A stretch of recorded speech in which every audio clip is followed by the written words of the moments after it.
Hi guys, ये Devang Maheshwari this side. आज के इस वीडियो में हम पहले समझेंगे कमेंट सेक्शन में कुछ स्टॉक्स के बारे में क्वेरीज आई थी, उन स्टॉक्स का हम एनालिसिस करेंगे। उसके बाद हम जाएंगे मार्केट में आज कुछ इंटरेस्टिंग अपडेट्स है वेदांता से रिलेटेड, अदानी से रिलेटेड। और अदानी इंटरप्राइज में आज 15% तक का जंप देखने को मिला है, तो क्या हो सकता है आगे यहाँ पर। और देखेंगे अलग अलग इंडाइसेस किस तरीके से मूव करे हैं, सेक्टरल व्यू क्या रहता है। चलिए शुरू करते हैं। सबसे पहले हम क्वेरी सेक्शन पे जाएंगे। कमेंट सेक्शन में हमारे पास 3 स्टॉक्स के बारे में रिक्वेस्ट आई थी, जो थे टाइम टेक्नोप्लास्ट, बजाज फाइनेंस और गोकुल दास एक्सपोर्ट्स। चलिए चार्ट्स पे जाते हैं सीधे और इन तीनों का एनालिसिस करते हैं और फिर आगे बढ़ते हैं। ये है अभी बजाज फाइनेंस का मंथली चार्ट। देखिए, ये चार्ट को जब भी देखते हैं ना, याद आता है कि एक ये ऐसी कंपनी रही है जिसने काफी लोगों को रच बनाया है।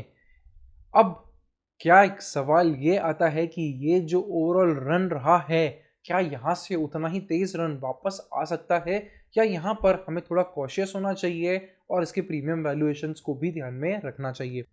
हम अगर यहाँ पे ध्यान से देखें तो स्टॉक एक साइडवेज मोमेंटम में करंटली जा रहा है और एक वीक प्राइस एक्शन है। अगर हम एक मंथली टाइम फ्रेम को देखें ध्यान से, देखिए जब भी एक बजाज फाइनेंस ने की मूविंग एवरेजेस को टच करा है, एक तेज रिबाउंड हमको देखने को मिला है। काफी महीनों का रिबाउंड हमें देखने को मिला है। बट यहां पर अगर हम सेम चीज देखें तो स्टॉक बहुत जल्दी रोल डाउन हो गया। ये बताता है कि एक ओवरऑल स्ट्रेंथ जो पहले स्टॉक में थी, जब भी स्टॉक गिरता था वो इतनी स्ट्रेंथ से आगे बढ़ता था कि अगले 8-10 महीने तो रुकता ही नहीं था।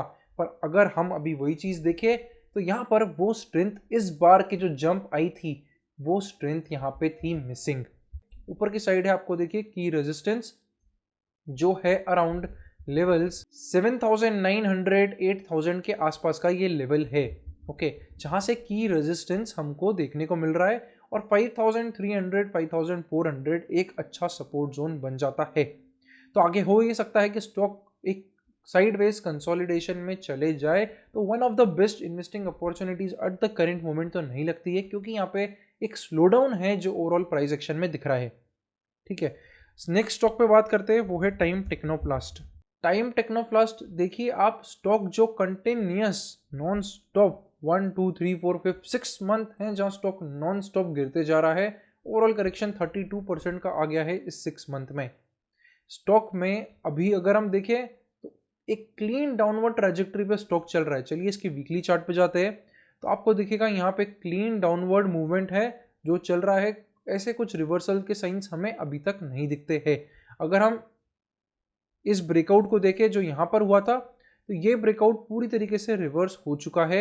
एक अच्छा मंथली लेवल पे ब्रेकआउट था, स्टॉक ने थोड़ी बहुत कोशिश करी बट वो पूरा रोल डाउन हो गया। अब अगर हम की लेवल की बात करें तो वो है 64 65 के लेवल्स और उसके पहले 78 का लेवल। ओके, अब यहाँ पे देखिए एक अच्छा रिजेक्शन था, तो ये एक की सपोर्ट हो जाता है और फिर हमें दूसरा जो की सपोर्ट मिलेगा वो यहाँ पर मिलेगा, जो कि है 66 64 लेवल्स का। चलिए नेक्स्ट स्टॉक की बात करते हैं। नेक्स्ट स्टॉक का नाम है गोकुल दास एक्सपोर्ट्स, गोकिक्स। देखिए जब भी आप कोई स्टॉक का एनालिसिस कर रहे हैं तो आपको मंथली चार्ट को एक बार देखना चाहिए। एक वाइडर आपको होराइजन हमेशा देखना चाहिए कि क्या कोई ऐसा की पॉइंट तो नहीं है जो आपको ध्यान में देना चाहिए। अब यहाँ पे देखिए वैसा ही की पॉइंट ये पर्टिकुलर हो जाता है, क्योंकि ये एक ऑल टाइम हाई जोन्स है। ऑल टाइम हाई जोन्स हमेशा एक क्रिटिकल सप्लाई जोन्स होते हैं। 2006 का हाई था। स्टॉक को देखिए, स्टॉक ने काफ़ी तेज़ रन यहाँ से दिया। अगर हम यहाँ से देखें, जहाँ पे स्टॉक ने एक अच्छी बड़ी ट्रेंड लाइन का ब्रेकआउट दिया था, यहाँ पे ब्रेकआउट आया और उसके बाद स्टॉक ने non stop single sided move दिया। 260% का ओवरऑल मूव आया बहुत ही कम टाइम में। और फिर ये जो सप्लाई जोन है 2006 का, ये इनटू द प्ले आ गया। यहाँ से हुआ है रिजेक्शन और स्टॉक अभी भी करेंटली देखे तो वहाँ से रिजेक्ट ही हो रहा है। तो ये स्टॉक में आपको अभी नया पोजीशन नहीं बनाना चाहिए। यहाँ पे आपको वेट करना चाहिए। हो सकता है कुछ समय में ये स्टॉक पूरा रोल डाउन हो जाए, इस रेजिस्टेंस से नीचे की साइड चले जाए और एक स्टेज 4 जो है वो स्टेज 4 यहाँ से रिज्यूम हो। तो ये सेकेंड स्टेज, ये थर्ड स्टेज और स्टेज 4 के यहाँ पे अच्छे चांसेस बनते हैं। तो ये है 3 स्टॉक जो हमें कमेंट सेक्शन में थे। अगर आपको भी कोई स्टॉक पे एनालिसिस चाहिए नेक्स्ट वीडियो में, तो कमेंट में मुझे ज़रूर लिख दीजिएगा। और वीडियो को लाइक नहीं कराए ना, तो वीडियो को लाइक कर दीजिए। वीडियो देखते सब है, नीचे कमेंट भी डालते हैं, बट हर सब्सक्रिप्शन जो है वो काफ़ी कम रहता है, तो थोड़ा सा पॉज लीजिए और सब्सक्राइब करिए चैनल को। अगर हम ओवरऑल मार्केट की अब बात करें, अगर तो स्मॉल कैप्स मिड कैप्स जैसे कि हमने कल के वीडियो में भी डिस्कस करा था, काफ़ी इंपॉर्टेंट क्रूशियल पॉइंट्स पे है। पर यहाँ से हमको जो एक ओवरऑल प्रेशर चाहिए था वो एक इमीडिएट अच्छा बाइंग प्रेशर चाहिए था। वैसा प्रेशर मुझे आज no doubt small caps mid caps positive close हुए, बट इतना हाई प्रेशर आज मुझे देखने को नहीं मिला। देखते हैं अगले सेशन में क्या हम और अच्छा क्लोज दे पाते हैं। अगर ऐसा होता है तो एक अच्छी बात रहेगी, नहीं तो हमें यहाँ पर कॉशियस रहना चाहिए। ब्रेकडाउन अगर होता है कंप्लीट तो काफ़ी तेज़ी से आगे फॉल आ सकता है। अगर हम डिफरेंट इंडाइसेस की बात करें, सेक्टर्स की बात करें, तो आज overall small cap mid caps में थोड़ा बहुत स्टेबिलिटी रहा है, बट निफ्टी ओवरऑल निफ्टी में आज हुई है अच्छी सेलिंग। निफ्टी क्लोज हुआ है 0.5% negative, small caps 0.4% positive, mid caps 0.74% positive. Different अगर हम इंडाइस की बात करें, सेक्टर्स की बात करें, तो फार्मा ने आज तेज हिट लिया है अराउंड 1.3% नेगेटिव। यहाँ पे सिप्ला रिलेटेड कुछ यूएस एफडीए की न्यूज़ थी। अगर सिप्ला देखें आज हम तो अराउंड 4% नेगेटिव बंद हुआ है। यूएस एफडीए से रिलेटेड कुछ शायद इश्यूज थे आज के, उसका इम्पैक्ट हमें पूरे फार्मा सेक्टर में आज देखने को मिला। फार्मा की अगर हम बात ही कर रहे हैं तो देखें कि ये ओवरऑल टाइमिंग जो है, ये हमें ये इंडाइस समझाता है कि टाइमिंग बहुत ज़रूरी होती है। अगर हम देखें 2009 से लेके 2015 तक तो 340% का रिटर्न्स ओवरऑल निफ्टी फार्मा ने हमको दिया था 6 साल में।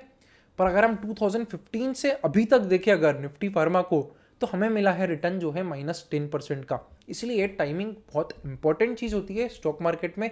सब कंपनी सब टाइम पे अच्छा नहीं होती है खरीदने के लिए। ओके, हमेशा याद रखिएगा इस टिप को। निफ्टी आईटी अगर देखें तो 0.8% नेगेटिव। निफ्टी आईटी की बात हमने पहले भी करी थी कि ये एक अभी ना तो बुलिश है ना तो बेरिश है, ये सिंपली एक साइडवेज मोमेंटम में चल रहा है, जहाँ पे ये जो आप स्क्रीन पे देख रहे हैं कुछ इस तरीके का फॉर्मेशन हो रहा है एक राइजिंग चैनल में। ठीक है, तो यहाँ पर आपको एकदम बुलिश भी नहीं होना है, एकदम बेरिश भी नहीं होना है। ध्यान देके धीरे धीरे एलोकेशन करिएगा यहाँ पर, क्योंकि बहुत सारे स्टॉक्स अभी भी डाउन ट्रेंड में है, कंफर्मेशंस नहीं है।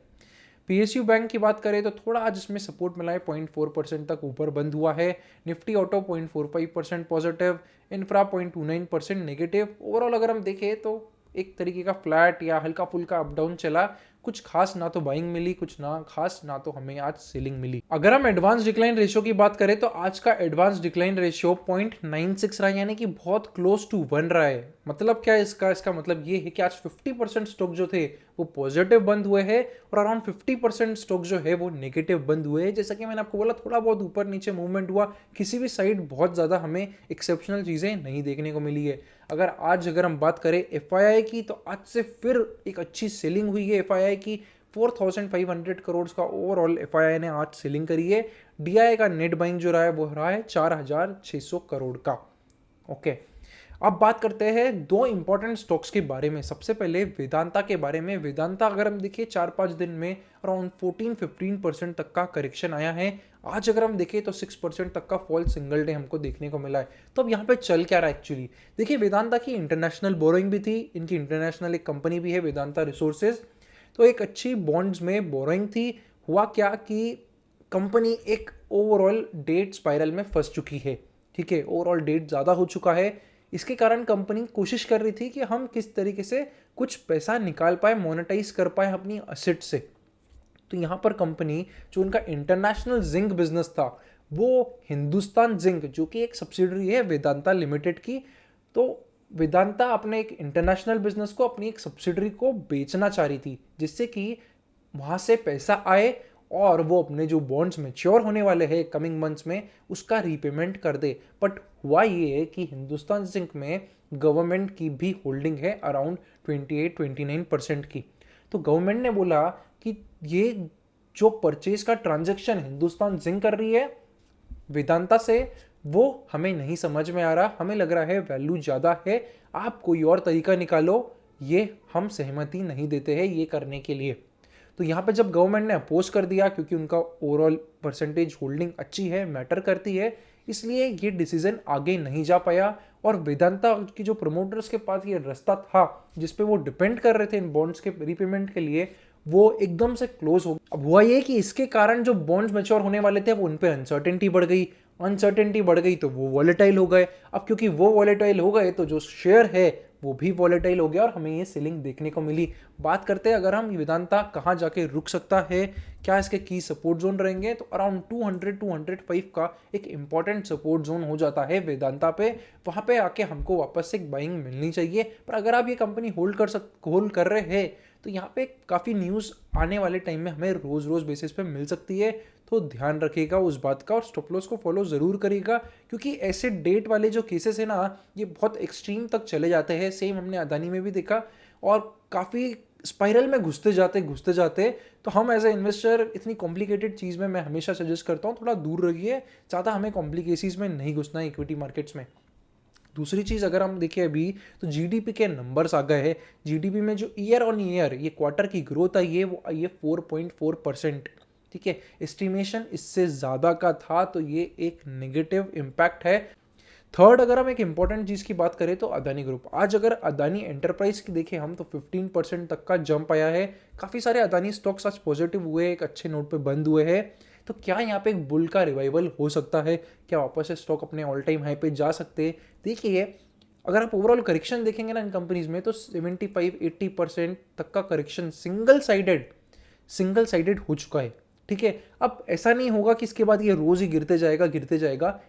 टेक्निकल बाउंसेस आते हैं और वैसा ही कुछ हमें अभी इन स्टॉक्स में दिखेगा। भी टेक्निकल बाउंस काफ़ी अच्छे बाउंस होंगे। ठीक है, ये ऐसा नहीं है कि छोटा मोटा 10% मूव के बाद फिर वापस अपनी डाउनवर्ड ट्रेजेक्टरी चालू कर दिया। जब भी हिस्टोरिकली इतनी तेज़ी से चीज़ें गिरी है तो एक फास्ट रिट्रेसमेंट आया है ऊपर की साइड, तो यहाँ पे भी हमें एक तेज़ रिट्रेसमेंट मिल सकता है इन स्टॉक्स में। बोल देता हूँ साथ में ही बाइंग करने का मैं स्टॉक्स में बिल्कुल भी नहीं बोल रहा हूँ कि आप इस रिट्रेसमेंट पे खेले, बहुत रिस्की हो जाता है। क्योंकि देखिए, जब भी वो रिट्रेसमेंट खत्म होगा, अगर आप 1-2 दिन भी इधर उधर रह गए तो जैसा आपके साथ पहले हुआ कि स्टॉक गिरते जा रहा है, रोज लोअर सर्किट लग रहे हैं, आप भारी नहीं निकल पाए, आपका पूरा वेल्थ जो आपने 2 साल में बनाया था वो सिर्फ चला गया 1 महीने में, कुछ नहीं कर पाए, किसी तरीके से कुछ नहीं कर पाए।